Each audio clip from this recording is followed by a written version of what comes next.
মই একচুৱেলি কিয় মদ নাখায় জানে ৰাতিপুৱাৰ যিটো প্লানিং হয় ৰাতি যিটো যাব লাগে য'ত যাব লাগে সেই প্লানিংটো মোৰ কেঞ্চেল হৈ যায় তাৰ কাৰণে মই মদ নাখাওঁ আৰু মোক মানে কিছুমান মানুহে তাৰ মানে আপোনাৰ মদ নোখোৱাৰ ৰহস্য এইটো নেকি বেছিভাগ সেইটো আৰু কিছুমান মানুহে মোক কয় মাইকীৰ কথা শুনে মাইকীৰ কথা মানে কোন মাইকীৰ কথা আপোনাৰ মানুহজনীৰ কথা নেকি মোৰ মানুহজনীৰ আপোনাৰ মিছেছৰ কথা আৰু মিছেছৰ কথা মোক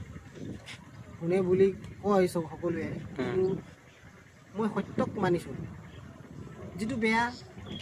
সেইটো মানুহজনীয়ে বেয়া বুলি কয় আৰু ময়ো বেয়া বুলি মানো আৰু তেখেতেও বেয়া বুলি কয় সেই কথাই কয় মদ নাখাবি জুৱা খেল নেখেলিব এই চিগাৰেট চিখৰ সেইবিলাক নাখাবলৈ কয় সেইটো মই নাখাওঁ কেতিয়াবা যদি খায় তেনেহ'লে মই এখেতৰ লগত স্বীকাৰ কৰোঁ মই খাইছিলোঁ ৰাখি দিয়ক কথাটো আগ নাবাঢ়িব ৰাখি দিয়ক সত্যক মই স্বীকাৰ কৰোঁ এইটো সত্য হয় আৰু সঁচা কথা এইটো মই মানি লওঁ মই ভাবোঁ মানুহজনেও সেই কথাই কয় আৰু ধন্যবাদ